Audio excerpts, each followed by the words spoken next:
All right. Hello, folks, and welcome. DJ Juan on the ones and twos. Much appreciated. Really happy to have you all here. Today is the 226th Governance and Risk Call here at MakerDAO. My name is Peyton. I go by Pros11 online, and I am one of your governance facilitators, joined by a bunch of awesome people who either contribute or are generally interested by the Maker protocol. And this is our weekly meeting where we talk all things governance and risk. So before we get too far into things, there's some brief ground rules to go over. Really great. If we could avoid talking over one another, you might have noticed this call is being recorded, just courtesy to those watching afterwards, as well as those here trying to participate in the talks. To help us out with that, you can use the chat as well as the reaction features in Zoom. A raised hand is really helpful for me as host. That just indicates like, hey, I'd love to say something when this person wraps up. So if you would like to hop on, whether it's with a comment or a question, please do find that raised hand feature under reactions and let me know that you have something to say. Only other thing to keep in mind there is when you are hopping on the mic, it's really great if you can introduce yourself. I will try to remember and do my part. If you can remember on your side between the two of us, we should do all right. And yeah, as I stressed earlier, it is an open meeting, so we really do thrive off of those questions and comments based on the content we're presenting. So if you're not comfortable speaking them into the mic, always feel free to drop them in the chat and we'll try to work them in when conversationally appropriate. As usual, we do have a bit of an agenda to get through, but we'll try not to let us drag it too much. We got votes and the maker improvement proposals to update you on. Then we're going to be hearing an update on how the Velodrome vested NFT is going from some of the multi-sig participants. And finally, our big discussion topic today is going to be Spark Protocol, and we might talk a little ALM magic as well if there's time. Okay, so on my end should be pretty quick. You'll be hearing all the juicy bits during the MIPs update in terms of polls. All the polls were MIPs. One ended already, but there are, I believe, 4 more that don't end until the 27th. So do be sure to get your votes in if you haven't already. You might have noticed there wasn't an executive posted yesterday. We're not planning one for today or tomorrow either way. We are giving P a bit of time off in between. Next week, we're looking at a pretty large deployment that includes redeploying the, well, I guess it's the first time deploying the new Aave D3M, if we want to be technical about it. Some MOC parameter changes, as well as some core unit vesting. So be on the lookout for that next Wednesday. All right, that should be all on my end, though. I'm going to hand over the mic to Gala, one of our MIP editors. Hello, everyone. This is Gala. Thanks, Peyton. So last week we had 5 proposals that were formally submitted for the February cycle. They have been up in our voting portal since Monday. So the first was a short ratification poll, and we have the results here. So it's MIPS 13 C3 subproposal 14, and the poll just ended, and the subproposal was rejected. Next, for our monthly cycle ratification polls, we still have 1 week left for these proposals to be voted on. So here's a quick look at the results so far.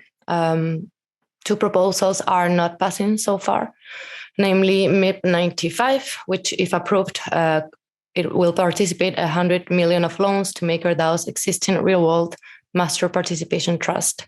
And there's also MIP 74C1, subproposal 1, a proposal to restart the MKR burning, which is not passing. Yes, Patrick, you want to say something? Yeah, sorry to interrupt, Carla. Just slight mix-up here. You've got the MIP 13 subproposal and the MIP 74 subproposal back to front. So it's the MIP 74 C1 SP1 has finished and was rejected, but the MIP 13 SP 14 is still being voted on for another week and a bit. I'm so sorry. That's okay. Maybe, Peyton, you can go back to the other slide. And if you can all kind of imagine, as just Patrick said. So the one that was rejected is MIP 74C1 subproposal 1. So to start daily MKR burn. And the one that is still on, it's MIP 13C3 subproposal 14. The two proposals that are passing so far are both amendments. So the one to amend the interim facilitator onboarding process, and the one to amend MIP 62 to change communication responsibilities. So this will be on chain until Monday, February 27th. So still around 10 days. Please go cast your votes if you haven't done so far. And now we're going to dive into our proposals in RFC. This was a quiet week compared to the last one. For our top level MIPs, part 1, we have this in RFC. Most of these are all active. Some of them have been around for a while now. So there's MIP 90 to onboard real world asset vaults, MIP 91 introducing a defender contract against governance attacks, MIP 93 proposing utilizing the HATS protocol, MIPs 96, 97, and 98, introducing a new framework to broadcast and manage requests for projects and associated funding. There's MIP 99 to offer DAI to CeFi to enable real-world use cases. MIP 100, introducing a framework to guide allocations amongst stable assets. MIP 115, a proposal to diversify makers' yield appetite using a GDAI for revenue generation. MIP 116, where Phoenix Labs proposes to incorporate a D3M to provide DAI liquidity to the Spark protocol. And we also have the freshly posted MIP 117 to address concerns about liquidity for bank loan participations from HV Bank and Cogent Bank, MIP 95. So the author proposes the real world asset master participation trust sign up for Loan Street. Next, our top level MIPs part 2. There's the Maker Constitution, MIP 101, and 13 other top level MIPs related to it. There's MIP 102, which redefines the MIPs amendment and removal processes to implement endgame. There's an attached sub-proposal amending all the critical MIPs needed to support the pregame Maker Constitution and all the scope frameworks. So those are MIPs 0, 16, 24, and 31 being amended. And then from MIP 103 to MIP 114, these are all 12 scope frameworks. For the core unit framework proposals, we have core unit budget proposals, many of them since the window the submission window opened. There's for Tech Ops, Deco, GovAlpha, Risk, Strategic Finance, Data Insights, and Sidestream Auction Services core units. We have recently posted summaries for these proposals under the relevant threads. So we encourage you to go ahead and take a look at them if you have any, for more details. And of course, you can contact us if you have any questions. Next, for the rest of the core unit framework, we have facilitators, proposals, and mandates. So there's an onboarding proposal for NIC-O for CES. We have 2 facilitator onboardings and 2 facilitator offboardings as well. So there's first for the protocol engineering core unit, we have voluntarily offboarding from Derek to be replaced by the onboarding of the entity Prototech Labs, represented in the community by Derek himself. Second, Primoz is stepping out as a facilitator of Risk core unit and proposing to onboard the entity BA Labs. It will be represented by Rema and Money Supply. These proposals are contingent on the newly proposed amendment MIP 4C2 subproposal 34 that aims to amend MIP 41 to expand the definition of facilitator to entities. If the amendment doesn't pass, Rema and Money Supply are being proposed as co-facilitators for the Risk core unit, and there will be an open position for protocol engineering core unit facilitation after a 3-month handover period. And finally, there is a core unit mandate modification proposal for Sidestream Auction Services core unit. For other proposals, we have, so on the next slide, there's 2 core unit budget extensions for the StarkNet core unit and tech ops through MIP 14. So that's a simple DAI transfer. And there are also 2 special purpose funds related to MIP 116, D3M to Sparkland. One, it's 50,000 DAI for legal and incorporation expenses of Phoenix Labs, and 347,100 DAI for all expenses to launch Sparkland and maintain it for a year. The amendment we just mentioned also, so to include entities as possible core unit facilitators. For our important dates, the ratification posts and next Monday. Sorry, not next Monday, the other Monday after next Monday. So in 10 days. And the frozen period starts on Thursday, March the 2nd at midnight UTC for proposals entering the March governance cycle. There are many proposals in RFC. A lot of them will be formally submitted in March, as we might assume. So we invite you to keep the discussion going in the forum, bring all the feedback you can, and remember to go cast your vote for the ratification polls. Thank you. Awesome. Huge thanks, Gala. You might have noticed those MIP segments are quite long these days, and that's because there's a ton of MIPs on the forum in RFC that we would really love your comment and feedback on. And then huge shout out, obviously, to Dux and the voting portal folks for helping us keep it all straight. We might fall victim to copy and paste errors, but the blockchain never does. So huge thanks there, and thanks for the update, Gala. Thank you. All right, so we are quite fortunate in that we do have an initiative update. We're going to be hearing about the Velodrome vested NFT today. So I'm going to head and stop my screen share and pass it over to some of the representatives from the multisig there. Awesome, should be good to go, Raphael. Hey. Thanks for having us. So there were some questions on the forums after we released our summary about what we did and expanded the multisig to include Code Night and Do from a 3 or 4 to a 3 or 5 to facilitate decision making and signing, basically. Yeah, I can. I'm sorry, I don't have another mic. I can't increase it. So, okay. So I'll probably share my screen. Yeah, listening intently. That's exactly what it's all about. Let me just give you a short update about what we did. So we discussed about possible strategies, and Velodrome is a whole can of worms, and you can really go crazy and incredibly degen-y. The basics are that it's a voted escrow model similar to like what others are doing, like Curve or Balancer lately. And basically we got, I think 1% of the original token supply, locked as an NFT for 4 years, and we can use that to vote, and the votes then redirects protocol revenue to these pools that you vote on.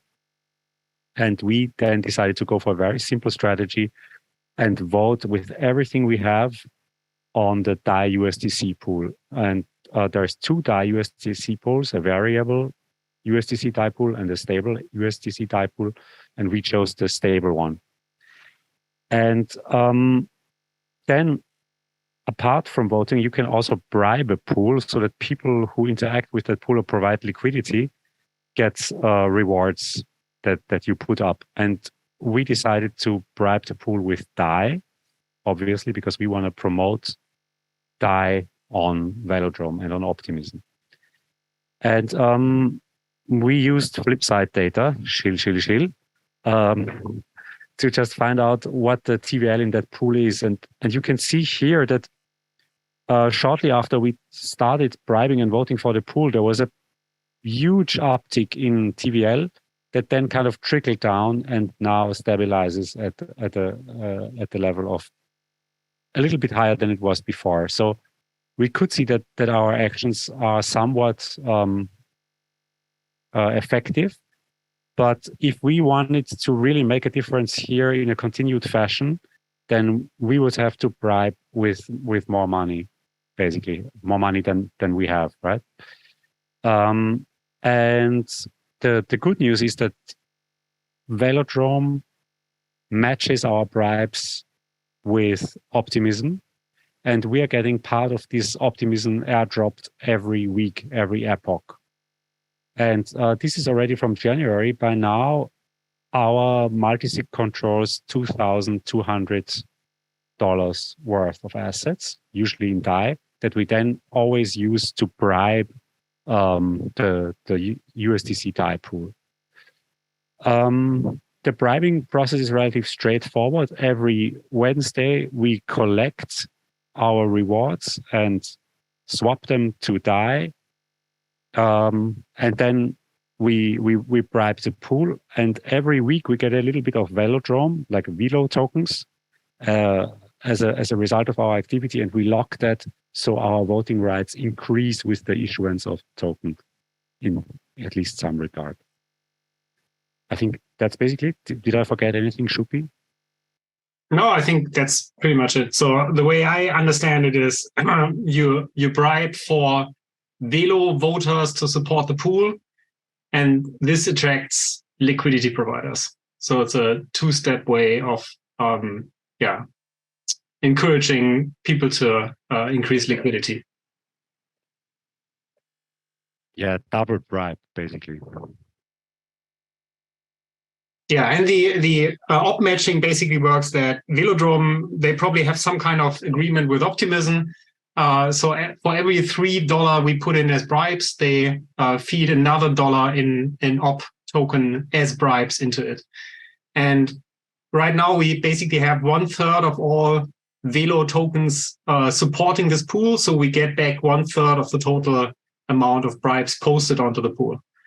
So we run more or less flat. So it's always between $2,000, $2,200 that we collect every week.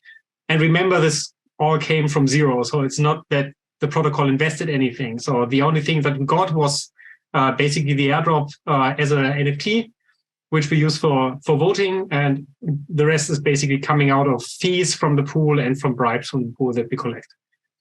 Oh, it's going forward. Nadia was able to get people from the MI token, which is a DAI fork on Optimism, interested in working with us, and we'll be sharing the bribing with them.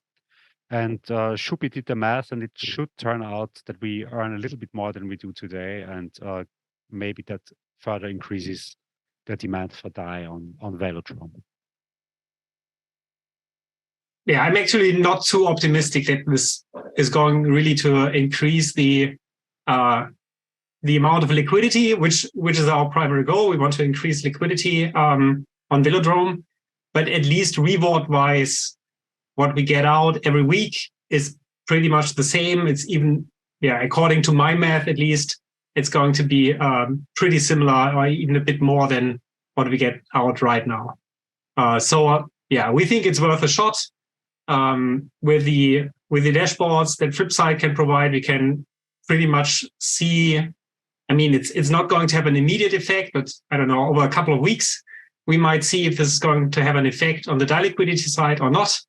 And if it has, then great, then we can continue this way. And if it does not, well, then it's a failed experiment, and then we just continue with the same approach that we did before by just mono bribing the USDC DAI pool. And I think Rima is on this screen. You can see the votes. Like, this is the amount of Velo that we control. It's 2.35 million, and this is the bribes that we give to other voters to then also vote on our pool. Yeah, let us know if there are any questions, and we're happy to. Yeah, Rima, did you have something? I just wanted to basically say that this might think, when it comes to liquidity, we really want DAI to be paired with, highly liquid assets, and also, assets that, if they're stable coins, right, they actually maintain hard peg, right? So like, I don't think that, increasing DAI liquidity against MAI really helps the overall DAI liquidity. And also, like, the other issue is that MAI, to my understanding, is basically trading with a slight discount. So it's kind of similar to Fei story. And, it would obviously help MAI much more than it would DAI, right? Yeah, the reason why we are considering this is because MAI is basically saying, hey, we are going to bribe our own pool. So if you vote for our pool, then you get some money back, essentially. So I don't know, it's basically a risk-free thing. The risk from my perspective is that we lose out on rewards, but those rewards came out of nothing anyway. So it's not like we are putting anybody at risk here. So I think it's worth a shot, I'd say. I don't know. So the volume on the DAI MAI pair is not big. So it's like 10% of what we have on the USDC DAI pair. And if there is really no traction on it, then liquidity doesn't even mean anything. Yeah, I think. But yeah, I think that's something we can just basically observe and try out.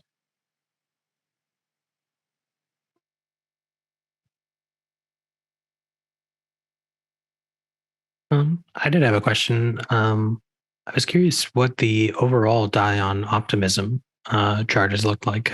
Since we started participating in this, has more DAI ended up going to the chain, or is it just kind of a little bit more of it is ending up in Velodrome that is already on the chain?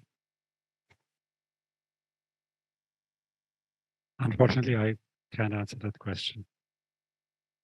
I mean, the chart that Raphael pulled up a couple of minutes ago was just on the USDC DAI pool. It was not on total DAI liquidity on the whole thing. But I mean, it's probably doable to pull that out as well.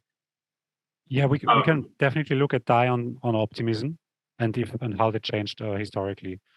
It's a really good question. I think we should look at it.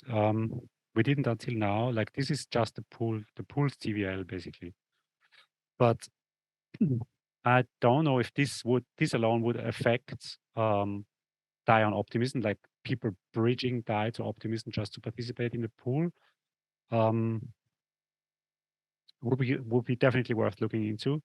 I kind of doubt it, just like gut feeling, but yeah, it's a good question to dig into further. I just put a query in the chat that shows DAI supply on optimism. If you guys want to overlay that with the TVL from Velo.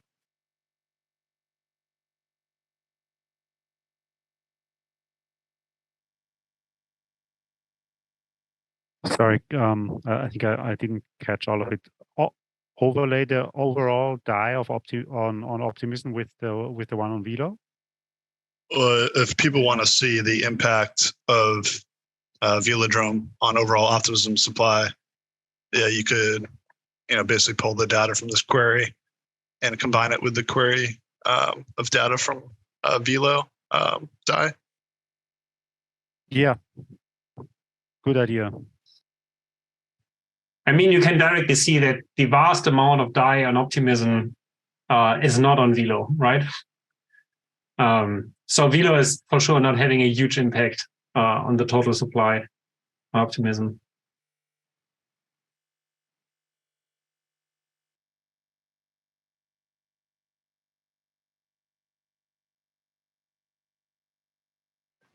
And hey guys, and this might be a bit of a speculative question, but do any of you, both of you, or the rest of the multi-sig participants think that there's a lot of upside in this, or anybody else on this call with the Velodrome platform? Like, what's the outlook for the Velo token? And again, this is probably speculation.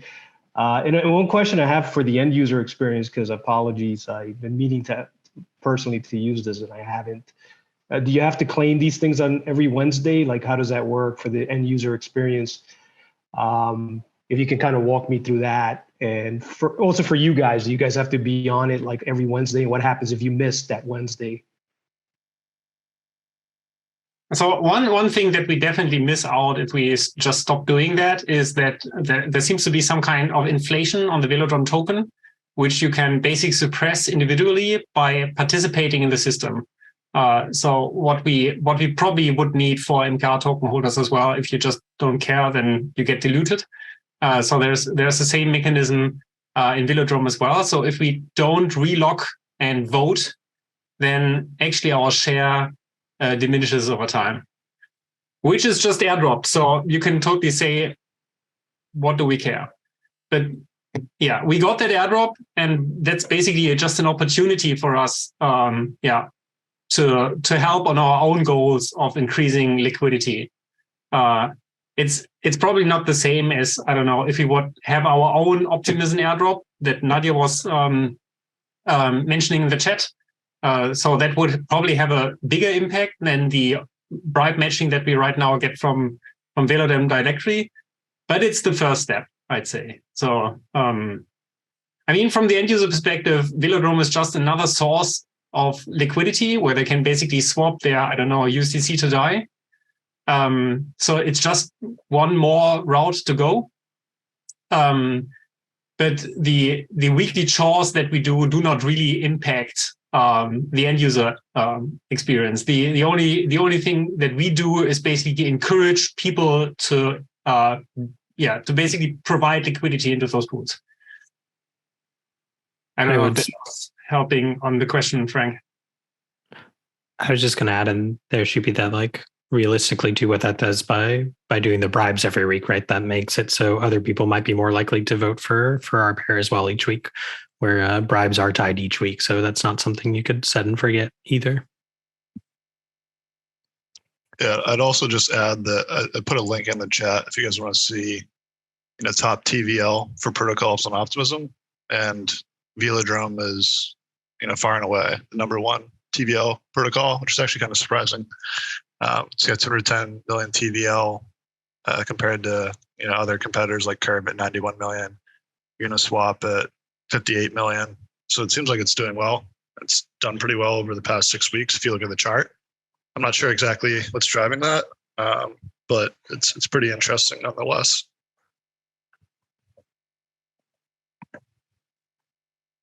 Well, Raf's pulling that up. I might just note Nadia's comment in the chat here that. Sorry, lagged out for a second. I want to note Nadia's comment in chat here that she linked the proposal to Optimism, basically for incentivizing the pools even further, kind of up to their governance process, which we know is not always the most straightforward thing for an outsider to figure out. So we'll be anxiously following that and seeing how that goes. Thanks for dropping the link there, Nadia. We'll make sure that makes it into the call notes. Do we have any further questions for the Velodrome multisig team?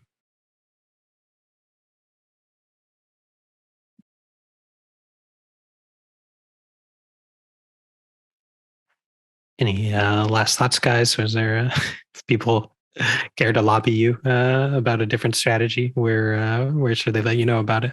Yeah, just maybe one thing. So we for the last weeks, we coordinated on a private direct message Discord thingy, and we just moved over to the official MakerDAO Discord. And I think it's currently protected for, I don't know, recognized DAO members or whatever. So all our coordination is now in public, including the discussions that we had about the MIP proposal. So if there is anything you want to, I don't know, get a question answered or whatever, just find us on the Discord channel in, what's the name? Velodrome minus veNFT minus management. Good luck finding that. I'm going to drop the link here. Much appreciated, Shupi. And I see a hand from Kianga, one of our recognized delegates. Hi, thanks so much for that presentation. I'm a huge fan of these cross-DAO collaborations and us making use of protocol assets we can receive from other teams and all of that. And I know Acre Invest had commented it'd be great to have a public call about this. So thank you so much for doing this. Are you adding anything to the scopes, the endgame scopes, to kind of codify this meta governance, this experiment that you're doing? Because I think it's really important. I'd love to see it scale, and think this would be just a great opportunity to, just get a little placeholder as to how the DAO should view this kind of activity and maybe scale it going forward.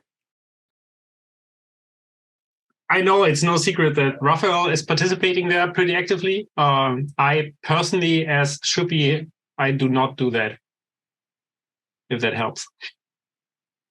Yeah, I think it's a good idea. I was thinking growth, but Peyton suggested stability and liquidity. Yeah, good push, Kianga. Because these are like assets of the DAO. So I think it definitely makes sense in my mind. And I don't know if this was addressed, Mark. I didn't catch everything you were saying. Are these assets accounted for in our financials? So yeah, I think it'd be really valuable. Yeah, totally. I think I'll look into it, because I think we learned a little bit about how we can bootstrap that liquidity on other protocols, and that could go into growth, at least, I think.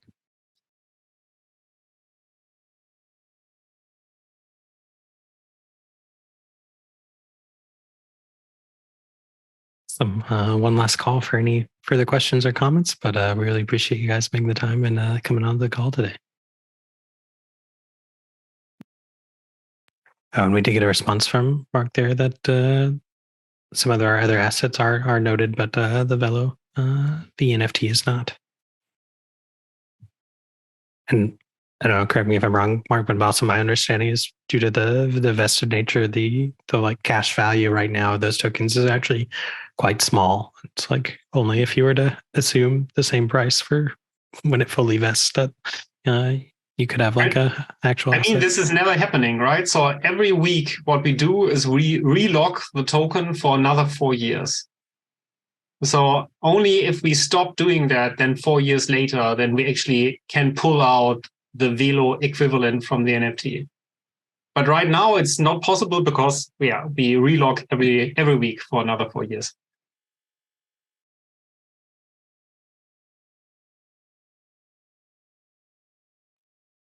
Well, some fun technicalities too, maybe to consider for some of the scope management questions, right?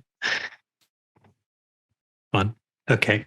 Well, huge thanks again for coming on and giving us that presentation. I think a lot of people probably didn't know all the stuff that went into managing that program. So thanks for making that possible. Well, I am resharing our slides here to take us into the discussion segment, which today is going to be with Spark Protocol. I know I saw Sam hop on the mic, hop on the call. Sam, are you there by mic? Hey, yeah, I'm Awesome. here. By the way, this is an awesome graphic. I don't know who did this. I typed in Spark Protocol to Midjourney and removed the weird lettering that I put. So somehow it fits. If you want it, it's yours. So yeah, I'm Sam with Phoenix Labs here, and we are building the Spark Protocol. Our first product that we're going to be releasing in the next few months, pending governance vote, is Sparklend, which is a liquidity market, advanced lending engine where people can supply and borrow assets, and it's got all the advanced features that any other liquidity market has. So the goal with this is to empower DAI users, get people who are using DAI and giving them all the latest features. So maybe these people love Maker, but they want a higher collateralization ratio, or they want to do cross collateralization, or they want to short ETH or something like that. Maker currently doesn't offer this. So Spark Protocol is looking to fill the gaps so that we can cater to all kinds of different users in the space. Right on. It's a wonderful introduction and makes a lot of sense, Sam. I know your launch and kind of announcement of Spark Protocol, Phoenix Labs, as well as 3 MIPs for governance consideration. I was wondering if you could maybe tell us a little bit about those and kind of what you're proposing and why. Sure. So the first post is just an announcement. There's no formal governance process with that. It's just describing what we're doing in human language. The other proposals, there is the MIP for the D3M. That is where Spark Protocol will get its juice, so to say.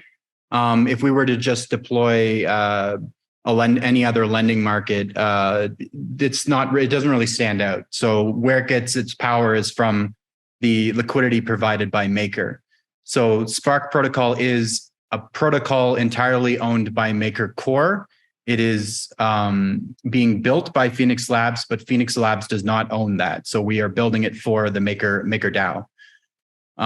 So once that D3M is hooked up, then it will, and if it passes the vote, it will be 200 million debt ceiling will be forwarded to the Sparkland project, and people can begin to borrow at the rate of the DSR divided by 90%, which is defined in the stability and liquidity scope that Rune just posted not too long ago. Assuming that passes as well, where we are trying to align with the scopes framework. The other proposals are 2 SPFs. Maybe actually, Nadia, do you want to talk about that? Nadia is here as well, so she can talk about that. Yeah, Nice. sure. So the other 2 proposals are 2 SPFs. One SPF that's for legal research and incorporation of the company, because our idea is that Spark Protocol has to have a front end. So we want to start doing that. And we decided to do it because that is part of the end game. So after assisting like different end game calls, we thought that it is a good first step to like start with the Sparkland and the front end. So we want to have like the right setup for running that front end, and probably using that setup or sharing the setup with others in case others ecosystem actors want to do something similar and run their front end. So that's why we added that first SPF, and we did it separately because in case the community likes this idea, as you can read in the roadmap, we are planning to launch by April.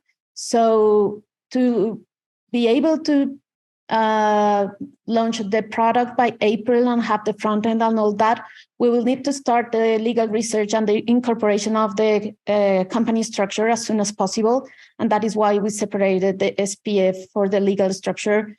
And the other SPF is just like for everything we need that is not considered into like different core unit resources for launching the product and for keeping it up and running for 1 year. Why we did this, and again, it is because we want to launch in April. So like the first option we had was to wait until the ecosystem scope has been voted and ended to understand like the new framework to get budget as an ecosystem actor. But because we think that it is very important for Maker to launch something as a Sparkland right now, to like gain advantage and market share versus Aave V3 and other competitors. Also, like we thought about the stablecoin announcement that Aave did. So we think it is super important for the Maker community to do something as soon as possible to start like gaining market share in this market. And that is why we decided to go with these SPFs. But we believe, as far as we understand, that this scope framework will give a better framework for this that we want to do.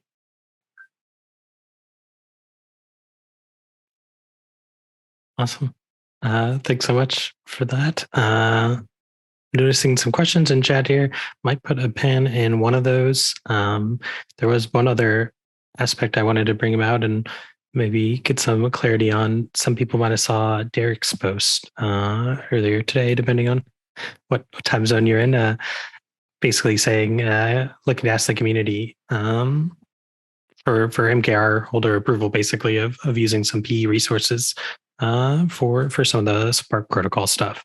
So I was curious, Sam, maybe if you could elaborate just in terms of like the audits and stuff, like what exactly is needed and what does that allow you to do when kind of tapping into PE's current process? Yeah.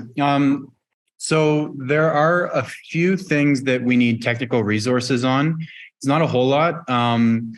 As we are using almost entirely existing code that has been heavily audited by many other firms. This is the Aave code base I'm referring to. So we can, this is open source code. We can rely on all the work, the hard work that's been done before us to ensure safety. Now, that being said, there are roughly about 2 or so contracts that need to be customized. They're fairly small, but nonetheless, we want to do proper processes and get audits for those. So, basically that's the primary resource usage that we need. There's also just my time. I've been working on the weekends for this, and maybe more officially recognizing that I'll be splitting my time on this, as well as core protocol engineering duties. So those are the main resources that are being shared, and Derek is just wanting to be explicit about that, which I support. Definitely, and we're happy to help on the governance front of putting up a poll for MKR holders. So we appreciate you coming on to give them a little better idea of what this might all be about if they're not already familiar. Of course. So I'm noticing some legal questions. I don't know, Kianga, if you want to hop on the mic to ask those. If not, I can do my best to summarize the chat. Give it 2 seconds there. So kind of see if I can generalize this a little bit, and you can poke me if it's not the right direction in the chat. Basically wondering, like, okay, so obviously Spark Protocol is looking to kind of expand some of the offerings that could be found under Maker Core. And I'm just curious if there's any sort of like legal review or like something that we should be considering for the protocol, just in terms of regulatory risk by expanding to Spark Protocol. I guess, like, yeah, do you guys have a response if people are weary about the potential regulatory sector this might bring us into? Yeah, regarding the legal research is specifically for the front end, because we are proposing to run the front end for a Spark protocol, starting with the Sparkland, and this will be one of the options that other ecosystem actors could could choose if they want to do something similar. Regarding the code and adding a new product to the Maker, that's outside the scope of this legal research, because it is very difficult, I believe, to do a legal assessment on a protocol that is not incorporated. Also, to be clear, Phoenix Labs will be a company that develops code, and probably we will have another entity to run the front end. But once we ended up with the code will belong to Maker. So Sparkland is not it doesn't belong to Phoenix Labs. It belongs to Maker. And in the future, when the subDAO appears, if the subDAO wants it, the subDAO token holders can adopt the Spark protocol as part of the subDAO.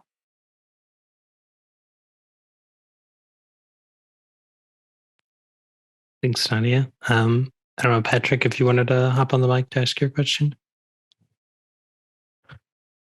And I see, I mean, Frank. I can, but there's a follow-up from Kianga that might make more sense to ask first and then come back to me.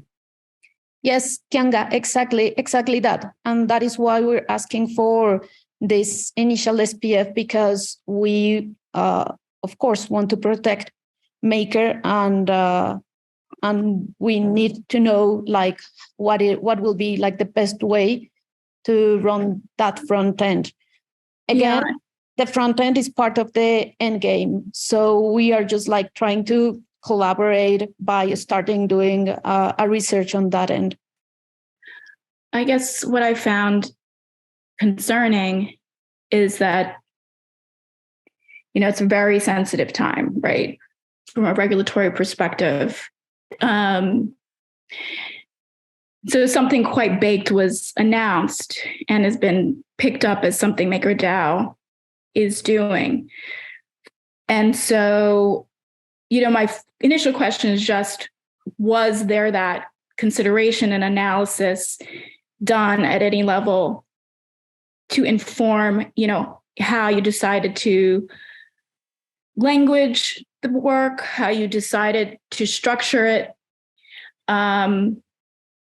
And I just think there's a little bit of awkwardness here where, on the one hand, even you, Nadia, in one of the calls explained that MakerDAO does not serve retail. And though I think that's been, a helpful fact. And in fact, a lot of the lobbying so far from a US perspective anyway, there's been an aspect of the crypto lobby that was trying to kind of get this distinction made between pure protocols versus like front ends, which would then need to register. So there's some, I would say, sensibility, at least on the US side, that's really like framed this for the regulators like, hey, code is just code. What you guys need to worry about are these front ends, right? That's what we saw with OkiDAO as a problem. These front ends that are serving retail. And all the problems we're seeing right now in the US, it's like they're going after these products that promised retail, here you can earn a return. Here's, all these things. So it feels like under the sub-DAO, like final end game state, this has all been worked out, like the legal entity structure, how Maker Core is sharing. How the tokens work. In my mind, there's still quite a lot that we don't know and that really should be researched and planned for carefully. And so it seems awkward and actually less helpful to say that MKR holders are in control of this and own all of this. And it's just adding facts at a time that I think is, really sensitive. And so I just wanted to raise that. I love the work that all of you all do. It's not a knock on how interesting and maybe even important from a marketing or like the timing and market share perspective that you spoke about, but I know I can always be counted on to be the party pooper. So I just felt compelled to just raise this, and I'll leave it there. Thanks. Thanks, Kianga. And I share your concern. And that is why for us it's so important to start with a legal research about this. We know the endgame wants to propose the front end, and that is why we thought about including it in the launch of this initiative. Also, I think having a front end, and I know I have said in the past that Maker does not attend retail or like, and that's a fact. But actually, that's something we want to change, because why not? And I'm answering Paper's question. Why not just use Aave and Compound? And that is what we have been doing. Yeah, it works, but until certain point, because then at the beginning we help them to grow, and then they start building their own stable coin, and then we might disappear. So I think it is like the moment with endgame and ecosystem actors and sub-DAOs coming in the future to do something about that. Like until now, Maker has been like funding all the DeFi ecosystem, giving them liquidity, helping them to create innovative products. And right now you can see everyone is thinking about launching a stable coin. So I think it is important and more now than ever to start thinking, okay, we will have this sub-DAO, how can we like use that and have a front end and start like innovating in our Maker ecosystem. So that's the proposal that we want to bring to the community. Of course, this is just a proposal and we have to wait until governance approval and Maker holders approval. And that's okay, but we think this is good for the Maker community in general. And we want to start with that legal research. So it is something that we know, and we want to be responsible about that. Awesome. Appreciate the question, Kianga, in response to Nadia. Frank, I've been seeing you with your hand for a while. Appreciate the patience if you want to hop on the mic. Yeah, sorry. So I was actually more enthusiastic about a technical discussion, not a big fan of legal stuff. So maybe if you allow me, I can turn it into a question that maybe is better for Derek of Protocol Engineering. With regards to the post, I noticed that there's a call for, damn it, I hope I didn't forget my question because that took quite a long time. So there's a question to resubmit to this company. What are they called? The code reviewers. Golly, I should have wrote this down. There's security? So there's, yes, chain security. There's also, you're saying that there's a need to review the code for some of the interest rate. I'm not sure if it's protocols, interest rate developers such as Sense and Element. So if you kind of walk us through that as well. And also, there was one more thing I wanted to ask. Yeah, the layer 2. How does this impede the work on the current layer 2 that you guys are working on? And is there just a lack of team members that can be split into working on the L2 related work, and then perhaps give some of that to help Sparkland develop this vision? Yeah. So Frank, there, I guess with the PE, the point of my two posts to governance and the community was to make sure that we had good prioritization, and we illustrated to you what work would be necessary from us that Sam mentioned earlier. So I just wanted to call out that we will need to do a review of the code like we review any code. It's like replace Spark with Deco, with anyone else. We need to do these reviews because the core protocol can't be exposed in any of these ways. And some of those changes that are being introduced were, I think you referenced the interest rate mechanics that are changing. We haven't had a look at that. We don't really know what those changes are. So we will need to dive into that. And that takes time and effort away. And in terms of managing the team, it becomes very complicated from a prioritization point of view when we have another party like Phoenix Labs that is saying, hey, do this work. And we haven't got clear and formal, explicit clarification from the community that, yes, actually, we do agree with you doing this work.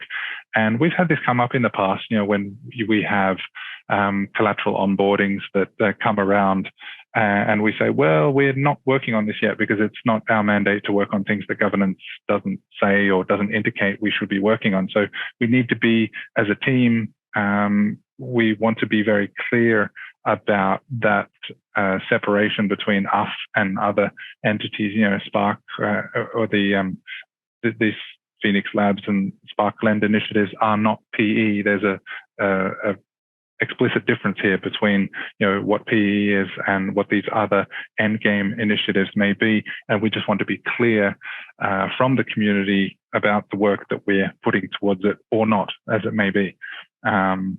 So hopefully that gives some color and context to my forum post to your first question. The impact on the work, there's definitely going to be impact. We're in the moment deeply reviewing the L2 and teleport. It's difficult to put a cost against. I saw someone in the forum post was asking a bit more clarity around the actual cost, but for me, I think it's more about the time. We're going to say we remove 3 or so people from the L2 work to focus on this. That's going to delay us by, let's ballpark it, a month or so from where we are. And I know I've got to get clearer on what the L2 roadmap is. So that's something I'll be sharing in the coming weeks. But there will be a delay to that. I think for me, however, the main question is, can I get clarity from governance and the community in general that this is something they want us to pursue?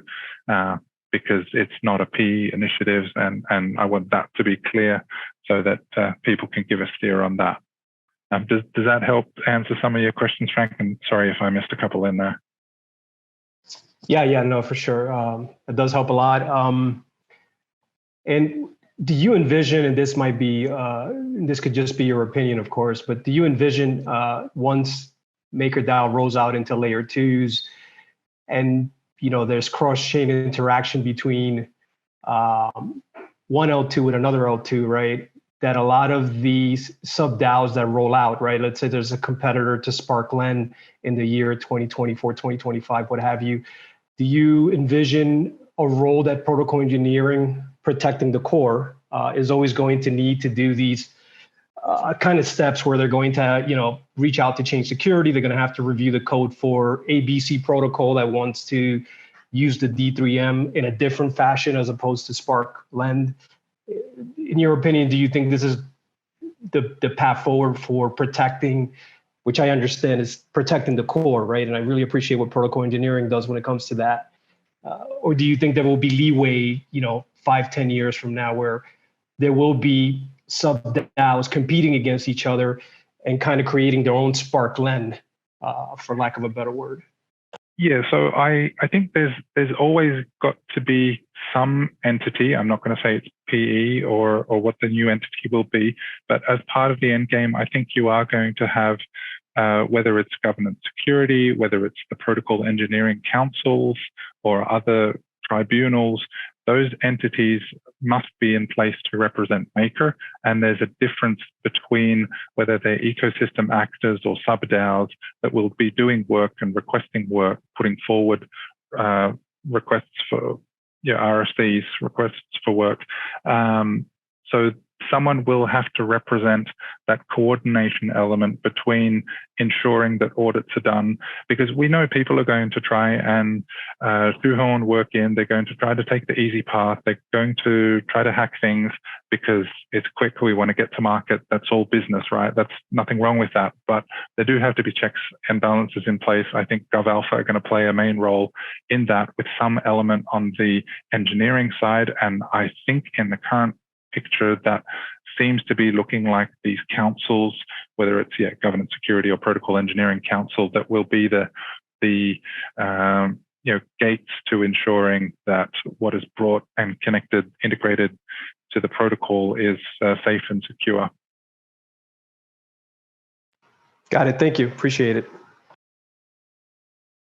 All right. I know I turfed you, Patrick, so I'm going to come back to you and let you ask your question before we get into it, Paper. Appreciate everyone's patience today. Thanks, Peyton. So my question is just actually about MIP 116, and specifically about the exit path that's described in kind of the Treasury detail section. So I'm going to assume that not everyone has read the MIP. So I'll briefly paraphrase it, Sam and Nadia, but if you want to correct anything I say, feel free. But essentially part of the deal that's being proposed is that there'll be a Treasury contract set up, which will take a portion of the revenue that Sparklen earns, and then that will be used to seed a sub-DAO Treasury on launch. But there's also going to be what's described as a non-multisig, that at any time can unilaterally decide to exit from Maker and essentially take what was deemed to be for the sub-DAO treasury and basically take that away and become an ecosystem actor. And I'm just curious about kind of why that design was chosen, why you think that might be necessary, and also just if anyone else on the call had any thoughts on that kind of setup, because it's quite an unusual setup. It's kind of giving a lot of unilateral power to the team. So just if you could elaborate on that, please. Yeah, sure. So we're currently operating in good faith that the products that we're building will eventually be merged into a sub-DAO when they're available. But we do need contingency plans in case something goes horribly wrong. The idea there is that if for some reason this no longer occurs, Maker Protocol would forfeit the revenue up to that point as a penalty. And then there would be no deal for merging into the sub-DAO. This would be just an exit path. It is not intended to be used, but just like as sort of a, you never know, key people can be hit by a bus, who knows what happens. So this is everybody parts ways and a failure has occurred somewhere. As I said, I don't anticipate this will be used, but it's a contingency.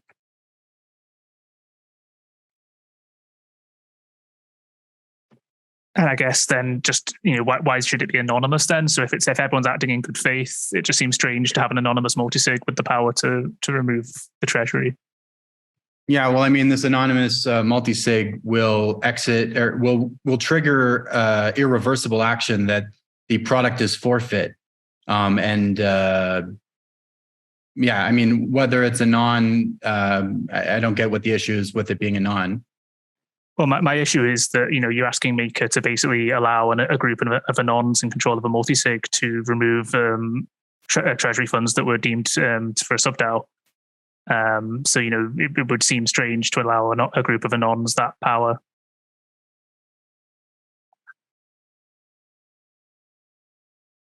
Yeah, maybe not. I mean, it's up to governance to decide ultimately whether they think that's worthwhile, but that just seems a bit unusual. Yeah, I don't think it's that unusual. It's just the contract address will be specified, and it's an exit path, right? So it's defined entirely in the MIP. And what does it matter if it's who's in control of the multisig? It's a forfeiture. And so when that gets executed, if it gets executed, the product would be forfeit. And we're open to alternative suggestions. We're trying to build how this interaction with the sub-DAOs will work. So, maybe it's not exactly the best setup, but it's an idea.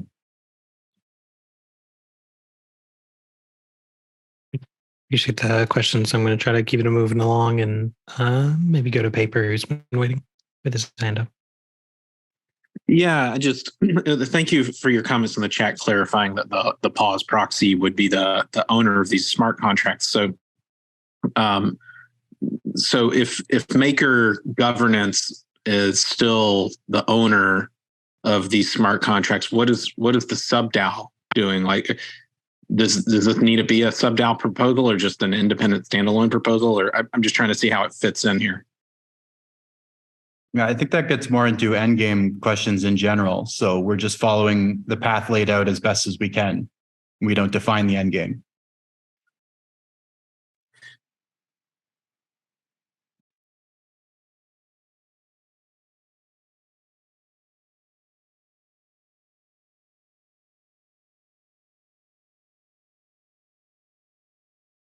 All right, I appreciate all the questions coming from a variety of sources here. Chat's been going back and forth, so if I have missed anything, feel free to draw my attention.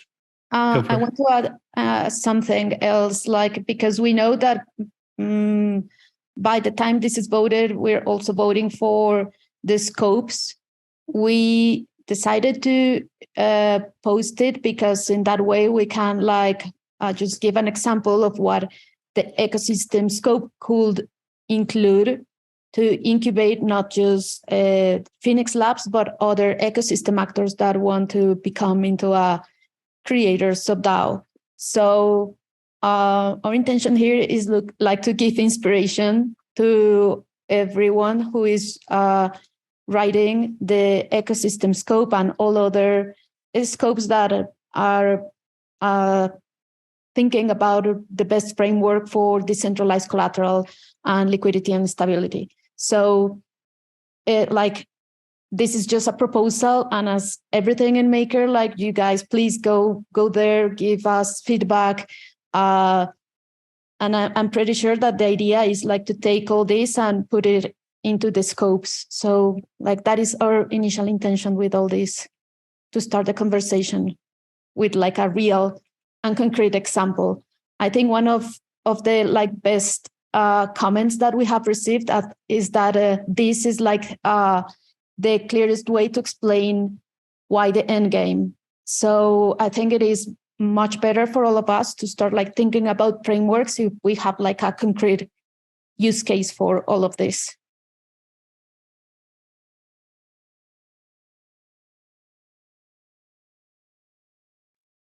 Thanks, Nadia.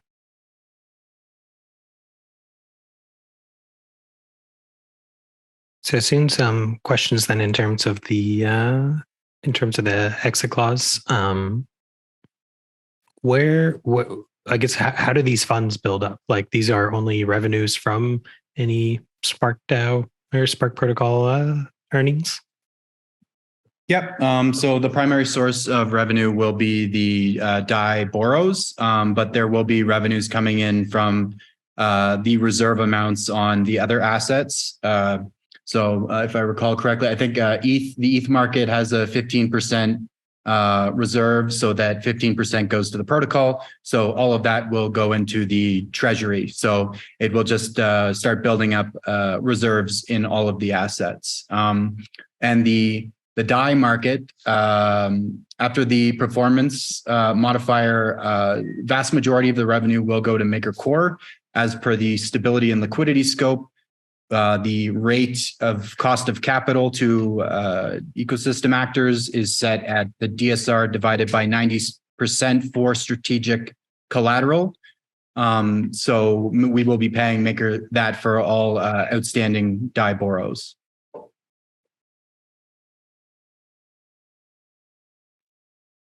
Gotcha. Thanks for that example.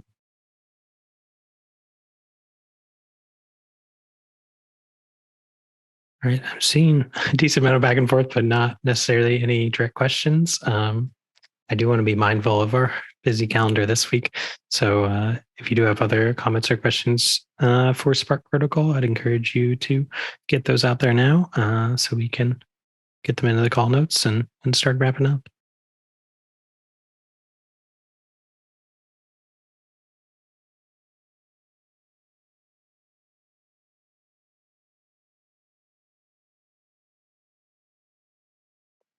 Guess I might just ask a kind of a curiosity, Sam. So if these proposals were to get approved in the March cycle, what would be coming first from Spark? What kind of be the first order of business? So getting the Spark lend up, we're looking at that over the next month or so. And then we'll be doing many rounds of review, preparing for the D3M connection, which is when it really goes live. When that happens, we'll have the front end up. And actually, fun fact, the front end has support for the PSM. So nice interface for that. So yes, that will go live along with the D3M, hopefully in April, if everything goes well.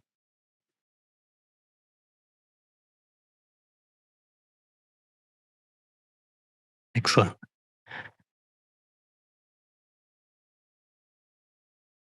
So I guess Paper is kind of asking, so is this standalone? Does this need a sub-DAO for it to be functional? My understanding is that intention would be to start this right away. And then in the future, if it's incorporated as sub-DAO, great. Otherwise, everything would kind of be taken care of.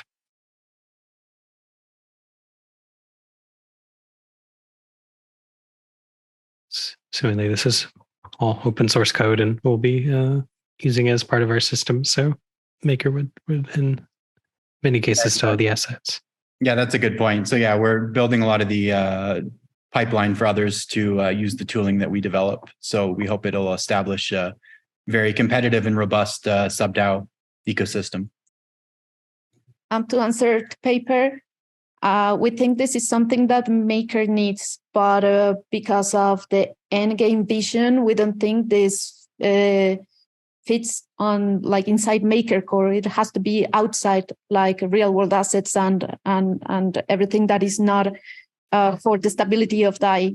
So we like, it's not that we are trying to find a solution that feels in a sub-DAO. We just think this is something that Maker needs, and the end game is offering us a framework to create it. We also think that it is better for bootstrapping the sub-DAO community if we start with something and not just starting with a front end where you can yield farm tokens. That is our vision, and that is what we are proposing to the Maker holders. Like, if the end game is the vision and we will have front ends, why don't we start with a product that Maker needs? We start like bootstrapping this future sub-DAO community, getting traction. And if we do that, when we launch the sub-DAOs, then we would like have front ends, a community open like to all this innovation from Maker, and it will be easier to develop these sub-DAOs. That is our vision here. We're just like proposing an idea, but it's up to Maker holders.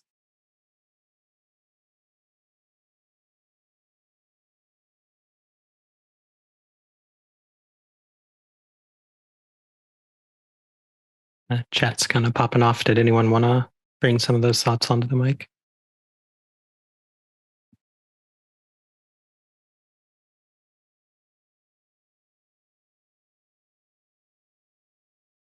Yeah, absolutely. Take away, dude. Yeah, I just want to respond to some of the things you guys also brought up in the delegate call, which is like, okay, like why don't they just get funding from the VC, or they can, for example. But I think that there are definitely some benefits to going through the process, such as liquidity. Just because you got the funding doesn't mean that you can have the liquidity and also the attraction and the community to help you. Obviously, it can backfire, which I understand some of the concerns that the community is making, but I think it has to be balanced, right? Because I think that if you're going trying to be extreme, then I don't think it's going to help solve the problem. But to agree that there should be some areas for accountability, which the community is working on.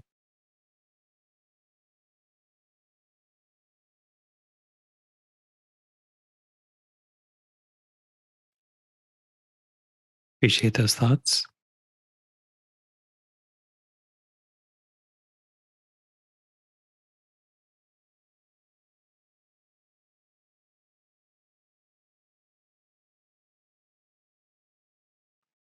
Just gonna chat about like sub-DAOs and funding if anyone wanted to come talk about that. Otherwise, I do think we should probably consider wrapping up so we can be fresh for other calls. Anything else you wanted to add, Sam or Nadia? I'm okay. Anything for you, Nadia?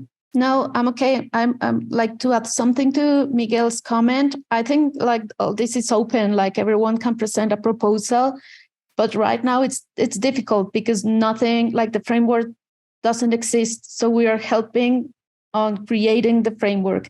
I think that is why it is so complex. And I hope that for the sub-DAO, like the 7th sub-DAO, it will be easier. Like if everything works well, it will be like the plug and play idea that Rune explained in the end game. But for the sub-DAO number 1, it will be hard because you have to think about everything. And that's what we are doing now.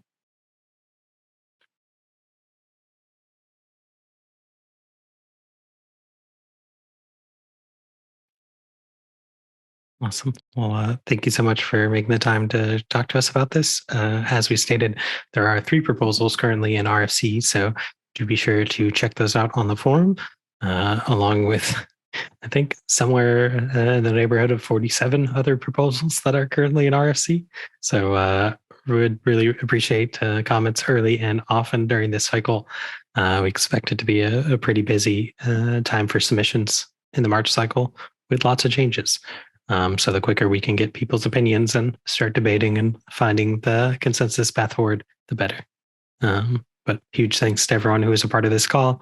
You can catch us same time, same place next week.